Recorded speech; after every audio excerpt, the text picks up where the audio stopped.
Thank you. Good afternoon, ladies and gentlemen.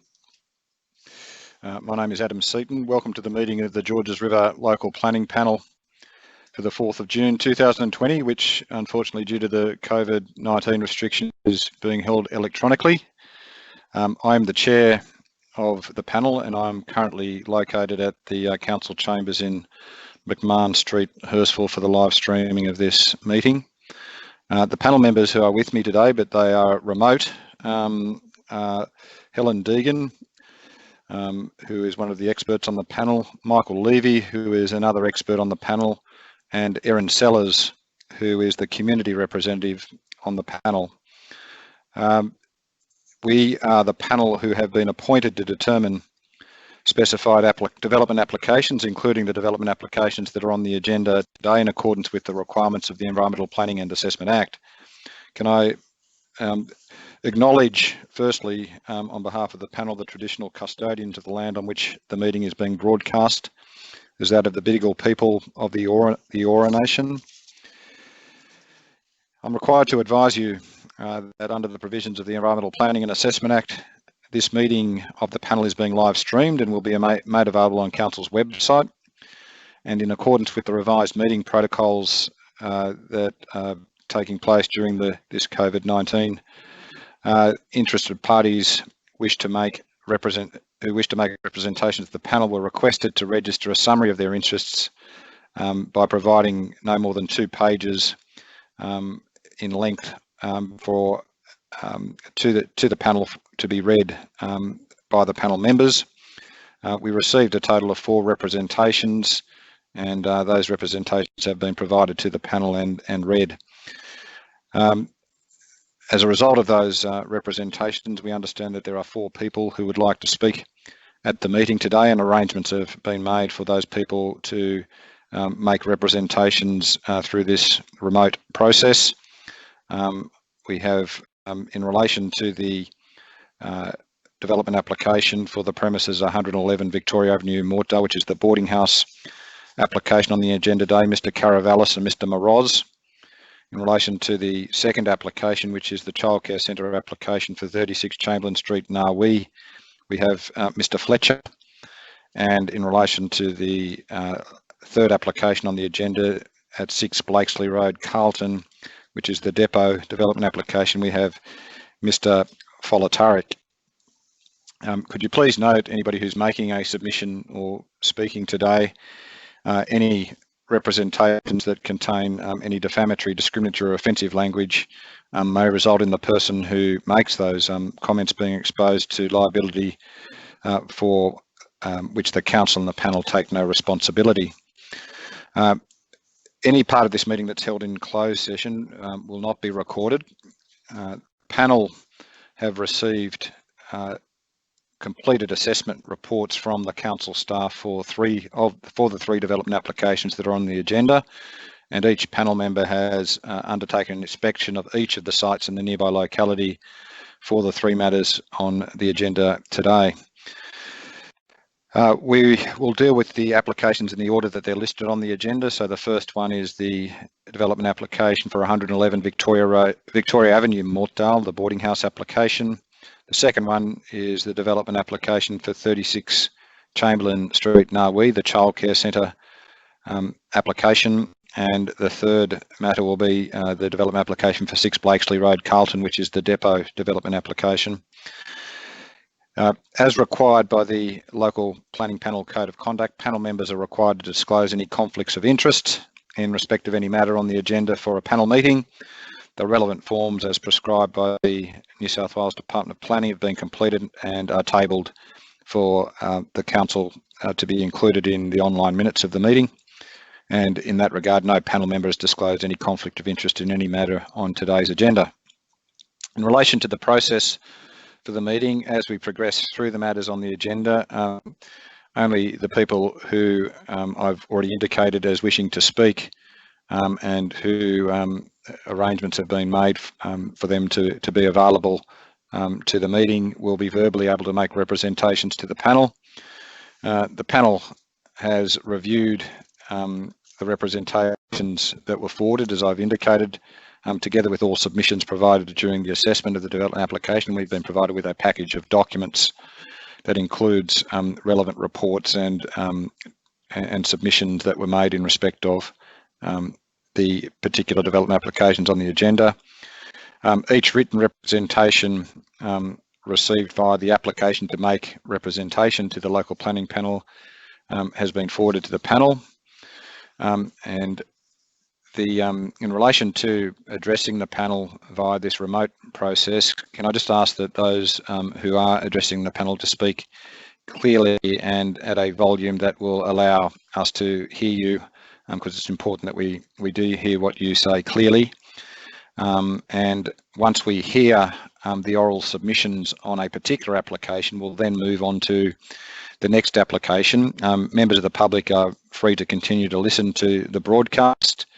Once we've dealt with all three matters on the agenda, we will then adjourn and our deliberations will take place, and that will be made, decision will be made in a closed session, and the details of that decision will be available on Council's website tomorrow. So I think we're ready for the first matter on the agenda, and that is the development application for a boarding house at the address of 111 Victoria Avenue, Mortdale. And in relation to that particular matter, I have registered to speak Mr. Caravellis and Mr. Moroz. I understand that they are available. So could we have both of those? I'm not sure whether it's both of the gentlemen at one time. I understand that it is. So if I could have both of those gentlemen come online so that we can hear their representations. Yes, we're both available to speak. Thank you. Who is speaking now? William Caravellis. Thank you, Mr. Caravellis. And Mr. Moroz, are you there as well? I'm here, Mr. Chair. Thank you. Excellent. Thank you. Now, gentlemen, you have registered to speak today in relation to the boarding house application that I've just identified. Was there anything, there's the report obviously that you have in relation to the matter that's been prepared by the council staff. Was there anything that you wish to say in relation to the matter? Mr. Chair, we've read the report. We, I guess, generally raise no objection to the content of the report. There was only one detail we wanted to discuss with the panel, and that was with regards to the removal of the rear balconies off the first floor rooms along the southeastern building elevation. We do not feel as though the removal of these balconies would offer any benefit in terms of amenity to neighbouring properties, and I guess reciprocal amenity to the future residents of these rooms, future boarders. I'll have Will has designed it, so I will let William here summarise as to why we do not feel these balconies should be removed. Thank you, Mr. Moroz. Mr. Caravellis? Yes, if I may. We've got 3 rooms on the first floor that face the rear. Each one of those rooms has a balcony of approximately 5 square metres. Those balconies, the ones that face the side boundaries, they have the balustrade goes up to 1.9 metres high. The balustrade to the rear that faces the rear yard, they're at 1.6 metres high. So we feel that in terms of amenity, they don't really give the opportunity to look down into the neighbouring yards. The balconies at that face the rear, they're 13.5 metres off the rear boundary, so they're quite a distance back. Having those balconies there gives the lodgers an opportunity to step outside, get some fresh air, have a cup of coffee, read a paper, and get some and see the sky as such. As said, the height of the balustrade doesn't give you an opportunity to look down into neighbours' yards. If we were to remove those as recommended in the report and have a sill height to those windows at 1 metre, I mean, you could stand at those windows and then and look into your neighbours' yards from those windows. So even though a balcony may seem like it's more intrusive in terms of amenity, they've actually been designed to maintain the amenity of the neighbours and also to provide a better amenity for the occupants of those rooms. So we would ask that the panel have a good look at that and ask that they remove that condition. Thank you, Mr. Caravellis. Does any panel member have any question in relation to, I'll start with Mr. Levy. Do you have any questions of either Mr. Moroz or Mr. Caravellis? You're on mute, Mr. Levy. Still on mute. We can't hear you. There we go. No, still can't hear Mr. Levy. Just Michael, wait. you must be muted at your end.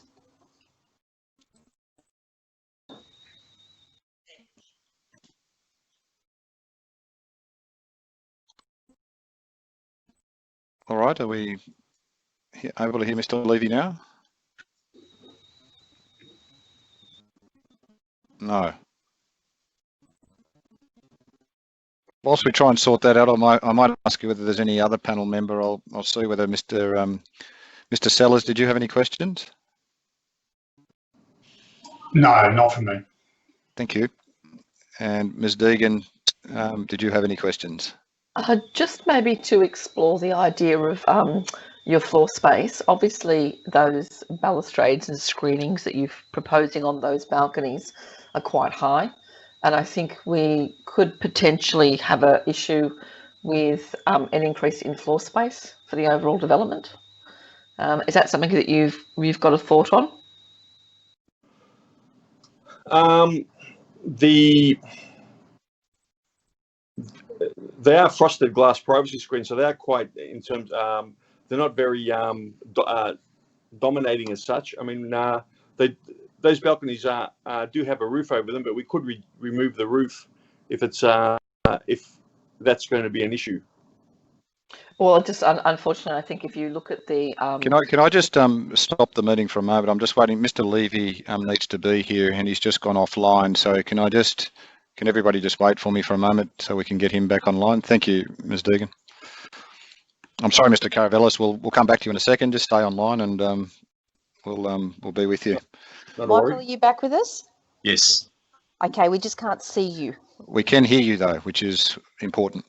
Thank you. All right, I apologise, ladies and gentlemen. The technology is not perfect, but we're doing the best we can. Mr. Caravellis, you were saying something about the frosted privacy screens. Did you want to continue? I think what's being put to you, Mr. Caravellis, is that if those balconies have a screen at the height that is greater than 1.4 metres, which they do, then that area probably should be included as floor space, which is going to take you over the floor space ratio for the development, because I think you're on point, at least, well, according to the calculations, you're saying you're at 0.597 at the moment, and it's a 0.6 to 1 floor space ratio. Yes. Yeah, I think we're. If you were to remove the roof? If we were to remove the roof, would that? No, I think it's about the height of the walls. So you've got enclosing walls that are higher than 1.4 metres. On multiple sides. Yeah. So I don't know how you overcome that and deal with the privacy issues at the same time. It's what I think the panel is suggesting to you if you want to maintain those balconies. Yes, I understand the situation. We could put fixed louvers, which would, being open, might alleviate that problem. Not necessarily, unfortunately. I think it's the way that the balcony is becoming closed starts to put them very close to falling in with the definition of additional floor space. Oh, if that's the case, then I guess we'll have to remove them. All right. Was there any other questions, Michael? Mr. Levy, are you with us now? I think you did have some questions. I'm not sure whether they've been answered. Look, it did relate to that floor space ratio question. And also, too, one of the other issues that was raised was just around noise generation, potentially from those balconies. And I was wondering if there was a response or any thoughts on that from the applicant. Well, if they're to be removed, I mean, that sort of takes care of that issue. All right, I understand that. So there's no other questions from any of the panel members? No? Good. No, nothing further. All right, well, thank you, Mr. Unless there's anything else you wanted to say, Mr. Caravellis or Mr. Moroz, we're going to adjourn this particular matter and move on to the next matter. And as I indicated earlier, we will make our decision on the matter this evening, and it will be published on Council's website tomorrow. But thank you for attending. Thank you very much. Thank you. I'll move to the next application, which is the development application for a childcare centre at 36 Chamberlain Street, Narwee, and we have registered to speak in respect of that matter Mr. Lindsay Fletcher. Mr. Fletcher, do we have you on the line?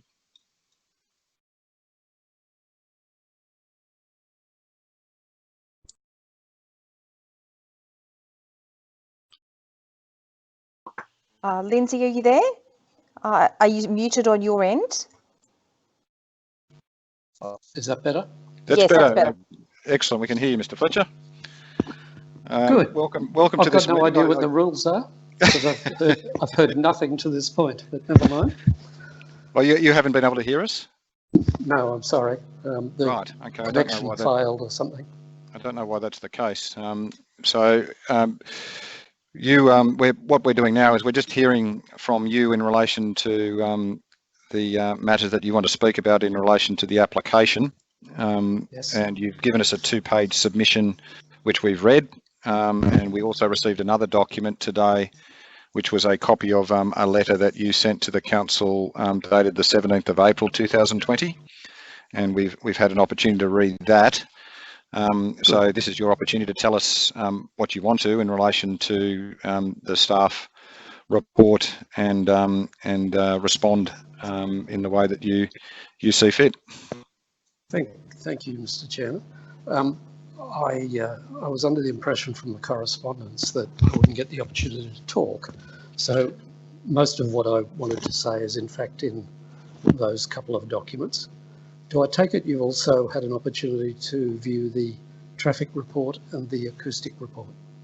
We did. So we get a package of, and you didn't, because you couldn't hear earlier, I explained that we not only get the staff report, but we get a package of documents that include the reports that relate to the development application, and we got various reports, including the acoustic report, the traffic report, the stormwater reports, and also any submissions that are made in relation to the application as well. So right. Yes, the short answer to your question is yes, we did. Yes. Excellent. Well, look, I won't take too much of your time. I think the key point I tried to make in the submission was that the matters that have been raised by the council officers in their correspondence, really the 20th of March, which is all that we've had other than the report, were replied to in my letter that you now have a copy of. And that essentially is our position, that there's really, it was somewhat disappointing we didn't get a reply to that, so I was left, we were expecting a reply so that we could put together an agreed final package to submit. That never happened, we just got the report. So we hadn't at that stage, as I said we would in my letter, submitted the preliminary site investigation or the draft plan of management. They have those since been submitted to the council. and in the council's usual fashion, they say, well, it's too late. It's been a frustrating exercise to try and have any sensible conversation on this matter from day one. But leaving that aside, the matters raised by the council, and they're repeated in the report, I believe they're addressed in my response back in April, 17th of April. But leaving aside the issue of car parking for a moment and the required outdoor play area, what the report is suggesting to you is the matter should be refused because of the height, bulk and scale of the development and because of its acoustic and visual privacy impacts. What I find somewhat astounding is that they're based on subjective opinion. If we deal with the height and bulk concern, which is in relation to the neighbour to the northwest, what they don't point out is that the development is fully compliant with the required setbacks for, certainly for a childcare centre, but even for a two-storey dwelling house. And a concern about effectively a wall, 4.3 metres, I think, in height. It's actually part wall and part acoustic screen, is fully compliant with the required setbacks, and it's significantly lower in height than the neighbour's building that you would have seen during your site inspection, or you would see anyway on the photos that form part of the site analysis drawings with the application. So in terms of visual bulk, the building is fully compliant with all of the controls, and as you would be aware, Mr. Chairman, the way that height, bulk and scale are assessed in planning practice and supported by the Volution and Randwick planning principle is to compare it with what would reasonably be anticipated under the planning controls. We say we meet that test, and there's no reasonable argument to suggest the height, bulk or scale of this building is out of character with what would normally be anticipated and expected in a residential zone. In terms of the acoustic privacy matters or acoustic impacts, there's no criticism whatsoever of the acoustic report other than that it was based on there being 10 car spaces in the basement rather than 9. That's true. The report was prepared at a time when we had 10 spaces in the basement. One had to be foregone to provide for a disabled space. That was a later change. But of course the impact of that is to reduce any noise from vehicle movements. It doesn't change in any way the noise that might be generated by the children or plant associated with the facility, all of which is set out in the acoustic report. The council hasn't criticised the methodology, the assumptions made or the conclusions reached in that report, and yet just blindly says, or blandly says, the acoustic impact's unacceptable, quite contrary to the expert evidence, the expert report. Submit to you, you should favour the expert report because there's simply no evidence, there's no objective, there's no basis for the subjective opinion expressed by the council officer that the noise impacts are unacceptable. Similarly, in relation to privacy, the concern there relates to the neighbour to the rear. You would have perhaps seen from your site inspection, but you'd see it from an aerial photo anyway, that those properties don't run parallel. They're often a bit of an angle, so it's the dwellings are somewhat offset from each other. But more importantly, the setback of the proposed outdoor deck area, which is one of the outdoor play areas for the children. The setback of that from the rear boundary is approximately 12.5 metres. That compares with the requirement under the council's controls, council's DCP, of 4 metres. and a requirement, 3 metres, under the council's DCP for a childcare centre, or 6 metres for an elevated balcony of a 2-storey dwelling. So we're 4 times the requirement for a childcare centre. We're double the requirement for an entertaining balcony on a dwelling. And the property over which they've expressed concern, their setback is also very substantial. It would be 12 metres or more. So the consequence is we've got a physical separation between the proposed childcare centre raised deck, raised area that they're talking about, and the neighbouring property of at least 12 metres, and a separation between the buildings of 24 metres. Again, Mr. Chairman and expert members of the panel will be well aware that physical separation is the way visual privacy is achieved in planning. Where physical separation is not adequate, you can go to design measures to reduce impacts and sometimes even landscaping, or that can be less effective. But in this case, we've got sufficient separation to achieve visual privacy between residential flat buildings of 9 stories, if you're looking for a measure. But I'm certainly not aware of any planning guidelines that require a setback of more than 9 metres for visual privacy. Our land court suggested 9 metre separation would be appropriate. So in terms of both noise and visual privacy, we're talking about a facility that operates only during the week, so it's Monday to Friday, only operates between daytime hours, as the EPA defines, between 7 a.m. and 6 p.m. So there's absolutely no impact whatsoever after 6 p.m. and no impact whatsoever on weekends. And yet the council report argues that there's an unacceptable visual privacy impact, I should say. I simply see there's no basis for that. The issue about car parking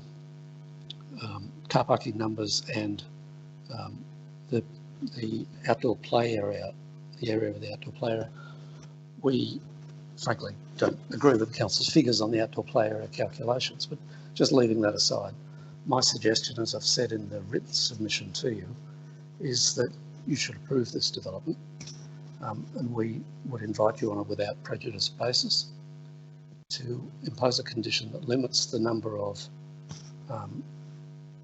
2 to 5 year old children, 3 to 5 year old children to 42. That would limit the total number to 50. And in doing so, the parking requirement is reduced by 1 space, so we are fully compliant. Traffic movements on the driveway would consequently be reduced because of the reduced turnover of spaces.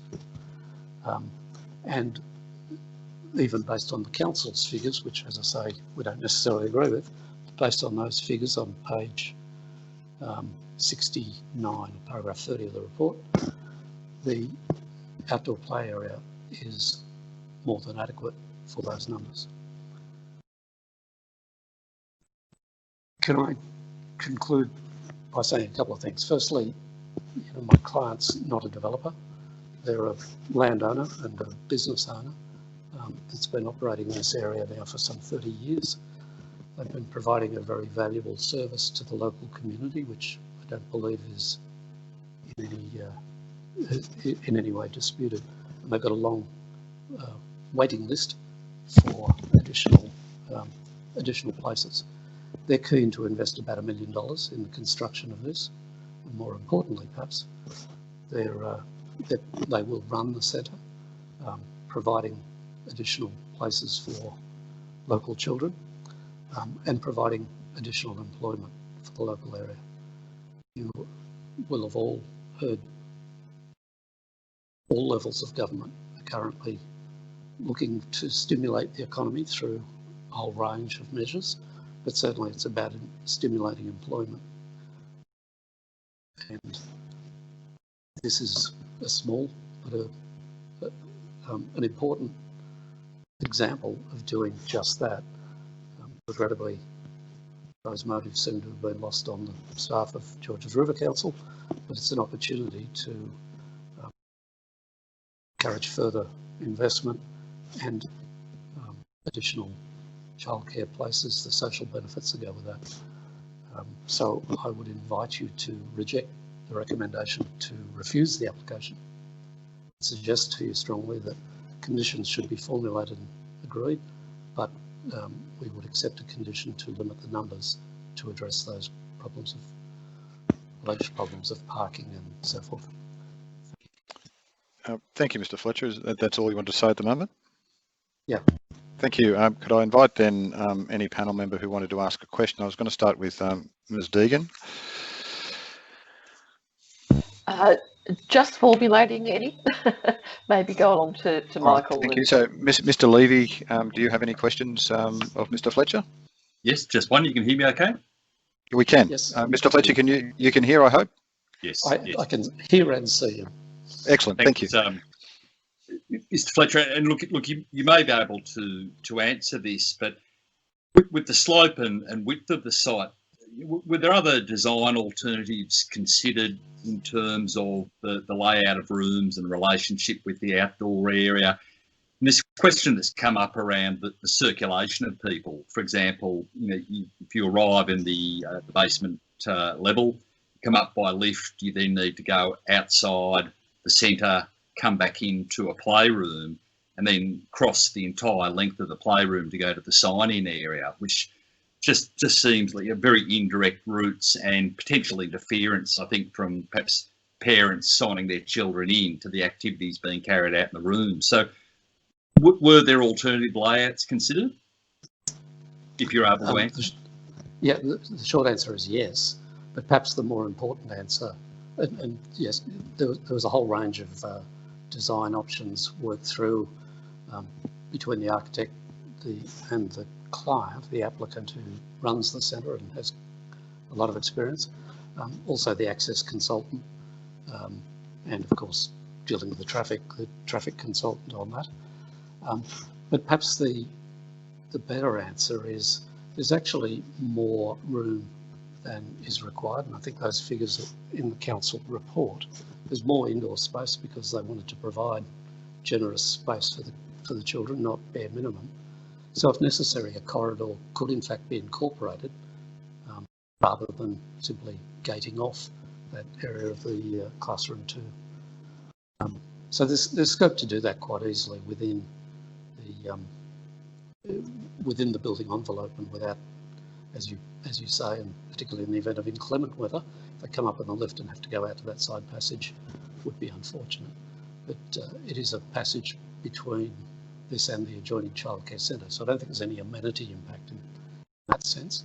But as I say, more importantly, I'm sure there's scope to do something within the building. Did you have any other questions, Mr. Levy, at the moment? No, thank you. Ms. Deegan, do you? Sorry, well, just let me conclude a little further.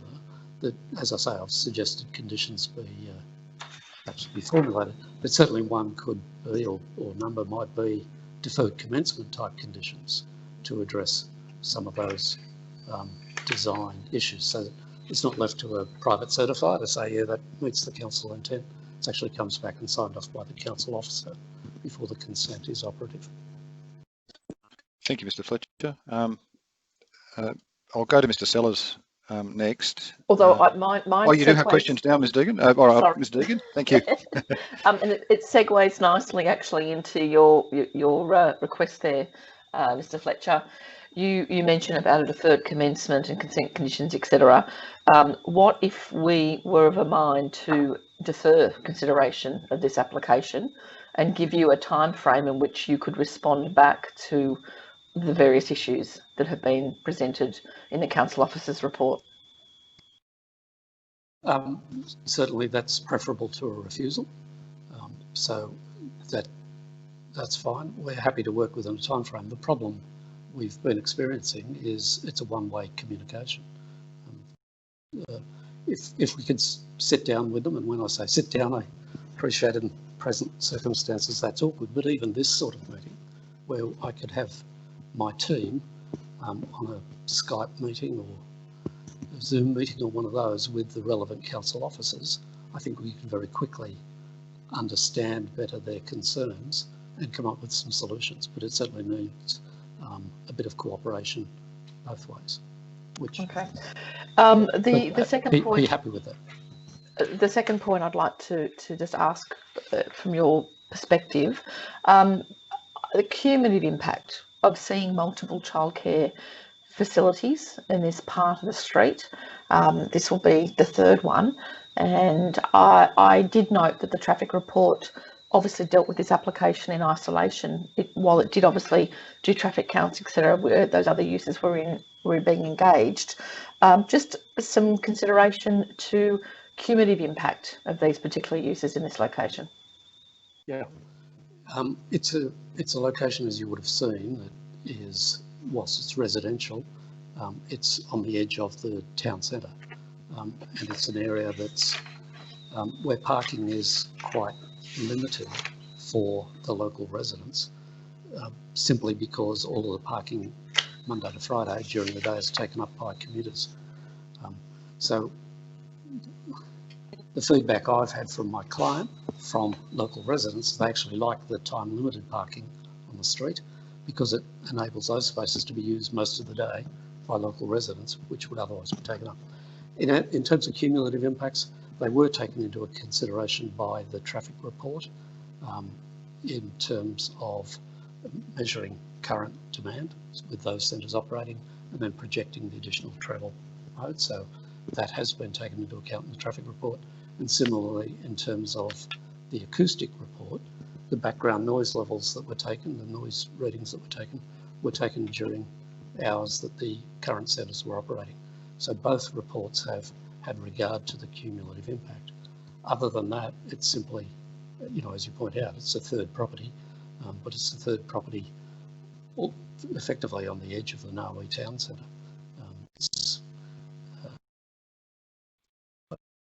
I acknowledge it's a cumulative impact, but there's clearly economies of scale and benefits that go with it being linked to those other centres and close to the school. Thank you. Are any other questions, Ms. Deegan? No, that's it. Thank you.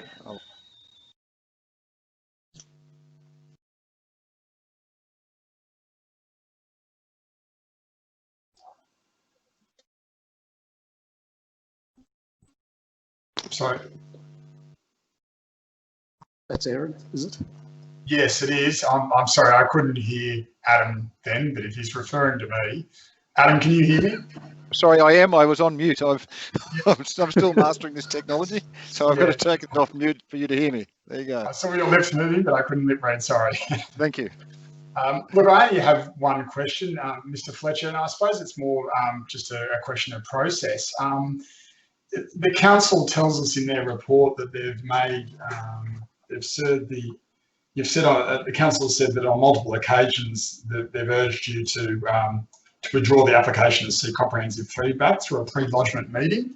And in your submission to us in your short letter, you've said that those meetings are not mandatory and would achieve nothing in the circumstances. I was just wondering, would you still be prepared to sit down with council? It sounds like council has made attempts to try and resolve this with you through the pre-DA process. No, the council's been insisting that we go back to a pre-DA. What the point I'm making is there's no point in doing that from our perspective. We're very well aware of what the issues are, and there's nothing in terms of significant issues that's come out of their report that we weren't aware of. But let me be clear, we're more than happy to sit down with the council officers and run through any concerns they've got with the DA, but we don't. The point I'm trying to make is we don't need to withdraw the DA and start again. We've lodged a DA, we've paid significant fees to do so.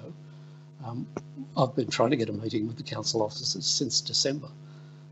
but it's been met with quite officious, almost bullying correspondence, sort of saying, well, no, withdraw it and start again, go to a pre-DA meeting.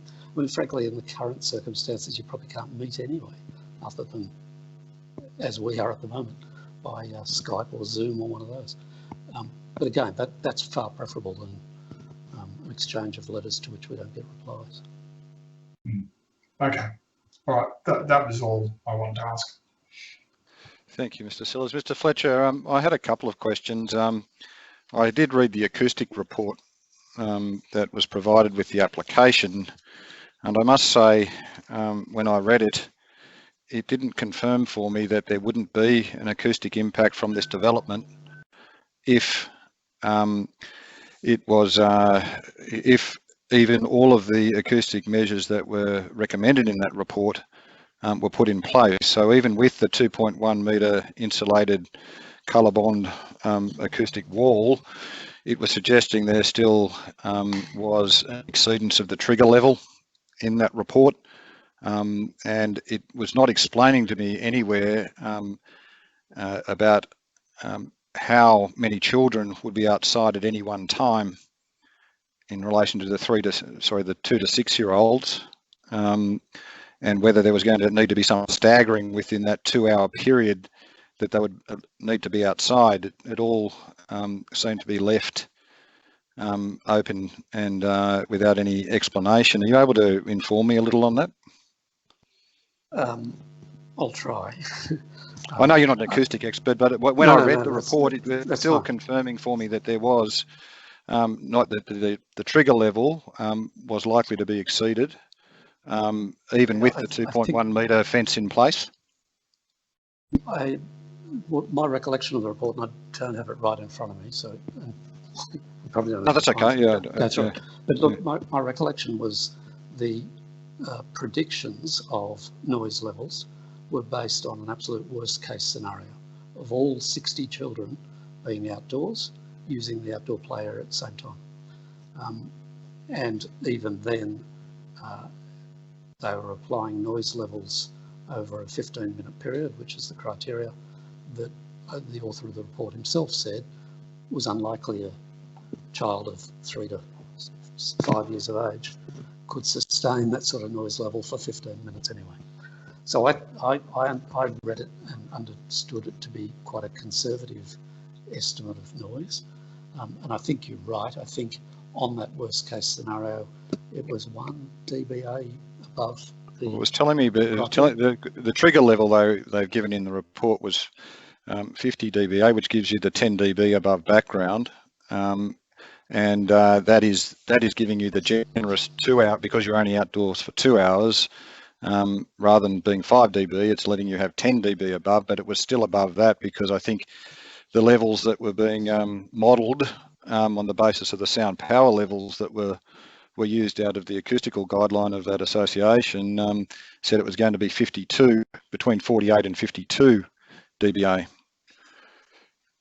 So 52 against 50 is... Yes. Yeah, so 2 dBA. And that's with the wall in place. That's with the acoustic wall in place. Yes, but it is based on all 60 children. It didn't say that. That's what I couldn't pick up from the report, and I was wondering whether you had some other... It certainly was using sound power levels out of the acoustical guideline that are used by all acoustical consultants generally who subscribe to them, but and using those sound power levels, they're for 10 children, so you have to apply those formulas to adapt it for 60 children if it was 60.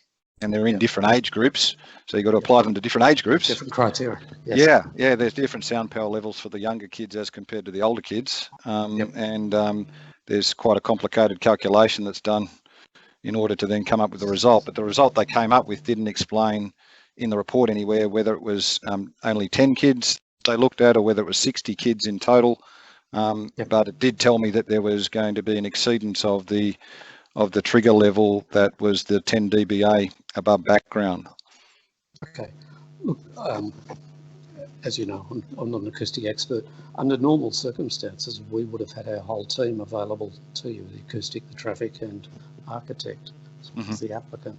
But frankly, I didn't understand that was even possible under these guidelines. I thought we were limited to one speaker, Okay. so that became me. But back to the issue. Well, two things. Firstly, reducing the numbers will help. So 10 less children will obviously, particularly of the older age group, will have some impact there. But more importantly, it's a question I'd have to take up with. Yeah, I think that's right. Acoustic guy, and I think perhaps if the option of deferral was appropriate, I can get some more material to. Yeah, no, I don't mean to put you on the spot at all, because just reducing the numbers and how they're allocated, and then how many you can have outside at any one time during that 2-hour period. They're all matters that are a little bit devoid of information at the moment from what I'm seeing in the acoustic report itself. Yep. So, and I'm not asking you to answer them at all. I'm not an acoustic expert, and I understand you're not either, and we need to let the experts tell us what the answers are. So, and the report didn't identify those concerns, or I agree with that too. I agree with that. Yeah. So that was one matter. The other matter, I do note that the acoustic wall that is proposed in order to, in accordance with the requirements of the acoustic report, is hard up on the boundary for part of it. That is on that northwestern side, and it goes across on an angle. And it does. It starts, and it's hiding some water tanks, I think, first of all, and then it is on part of the balcony before it then comes in on a splay to be 900 millimeters, 900 millimeters back from the edge of the premises to the northwest. Is that something that's characteristic of this particular locality, to have walls of that height? I'm sorry, we've got some technical difficulty, have we? I'm hearing you. You're hearing you? Thanks, Mr. Fletcher. Just stay with me for a moment. I've apparently been told I've got some technical issue, so just hold on for a moment. But if you can just think about that question for me for a minute. Yes, Kendra.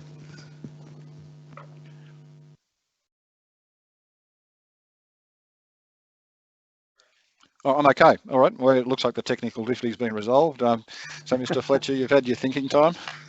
Yeah, that's fine.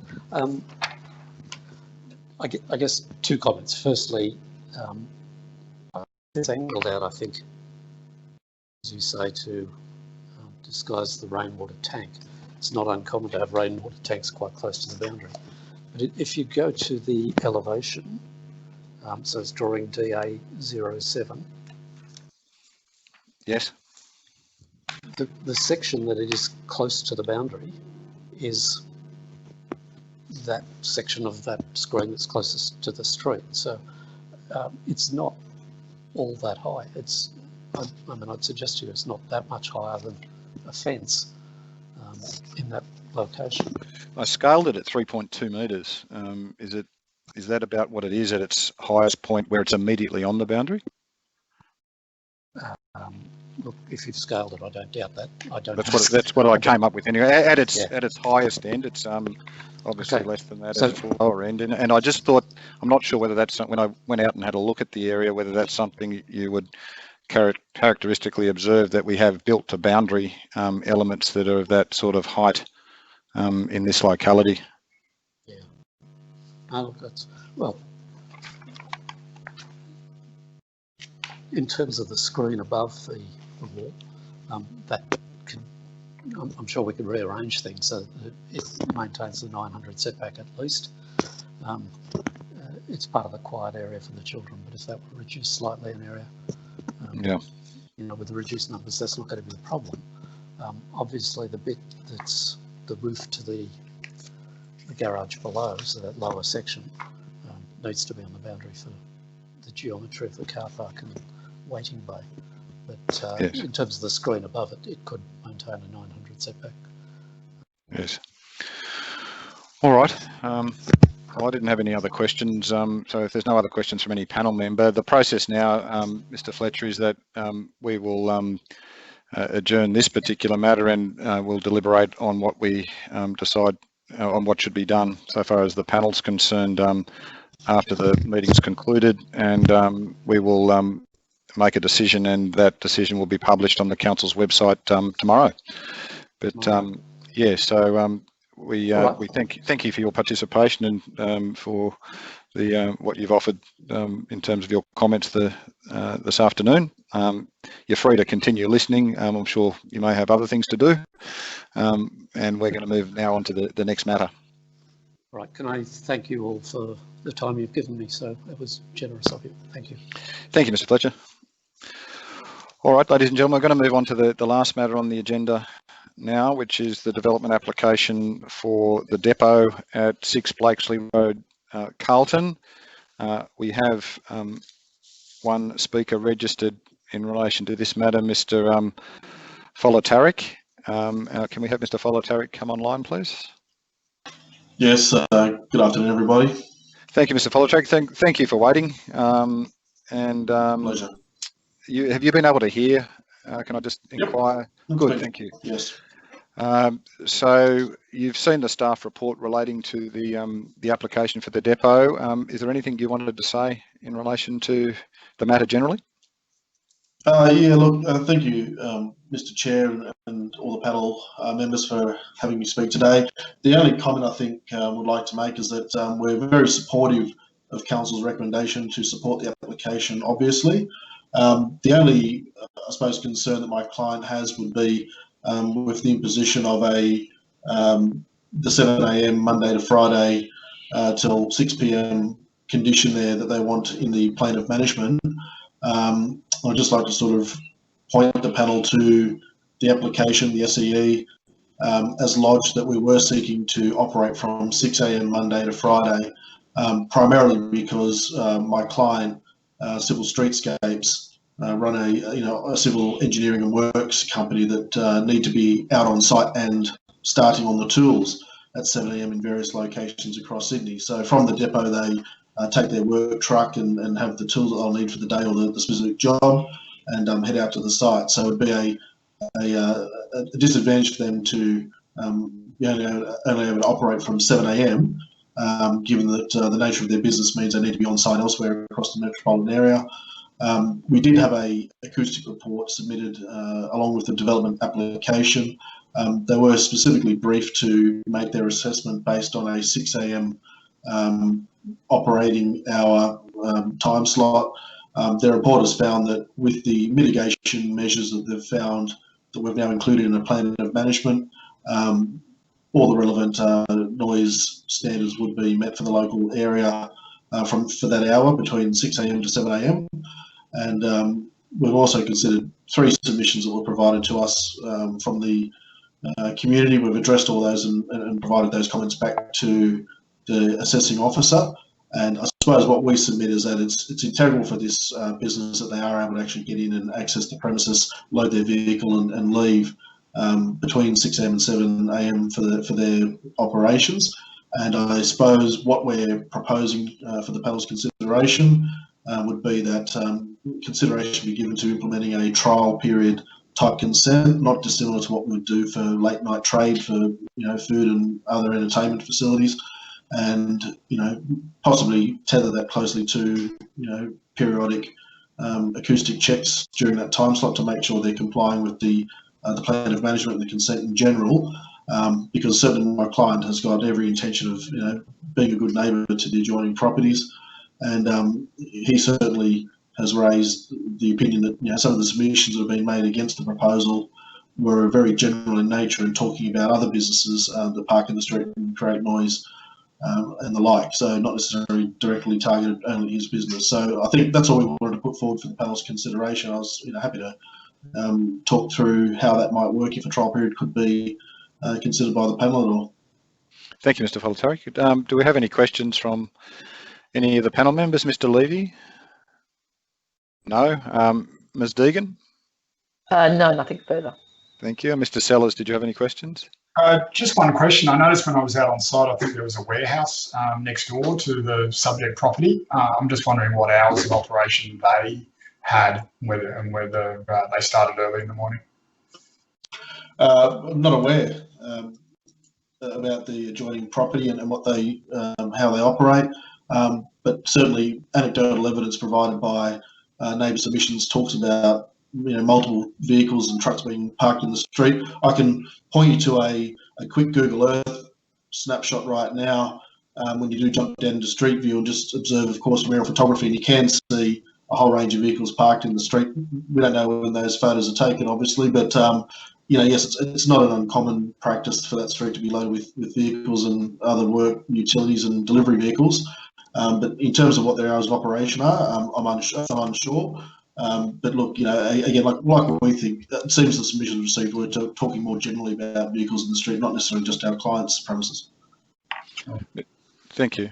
Mr. Folletto, can I just ask, the loading dock that is within the premises, according to the floor plan, it's accessed off Blakesley Road, but it doesn't seem to be something that's used at all because there's no crossover. And in fact, there's a grass verge, then there's a footpath, and then more grass. Do you know what the intention is in relation to loading and unloading through that particular area? Well, the loading is all undertaken via Woyds Avenue. They don't actually use the other side of the premises so much, and certainly loading is not something that they do from there routinely. They at times might park one of their staff members might come to the site early in the morning, and they might use that roller door and lift hand tools, boxes, etc., onto the back of a light utility. But obviously they don't drive into the premises routinely from that location. It's predominantly done from the Woyds Avenue end, where you do have the crossover, and there's an unroofed sort of depot or hard stand yard there where they store their larger work vehicles and load it up with the more sort of heavier equipment they need to take out for the day. But it's the Woyds Avenue crossover and entry that they use for vehicles. Where the vehicles come in and go up. So the storeroom that is accessible via Blakesley, what sort of equipment is stored in there that they have to unload and load, because they'd have to do that from the street? Yes, they park. They could park against the street there and use the roller door and use like hand tools. There might be generators, some materials they might need to take out on site for a certain job, whether that's boxes of nails or fasteners that hold formwork together, or things of that nature. It's whatever a work person or two work people could carry together and load onto the back of a light ute. Basically, it's not necessarily used for wholesale deliveries or pallets of any bulk goods or anything like that. All right. Okay. Well, thank you for joining us this afternoon. If there's no other questions, we will we'll let you go, and we're going to adjourn this meeting now because we've dealt with all three matters. As I indicated to others earlier, we're going to deliberate on each of the matters, and our decision will be available on the council's website tomorrow. So thank you. Thank you, Mr. Chair, and all the panel members. Thank you very much. All right, I will now adjourn this matter, and we're going into closed session to deliberate, and our decisions will be made available on the council website tomorrow. Thank you. IT, if you could disconnect from the internet, and panel members will call you back momentarily.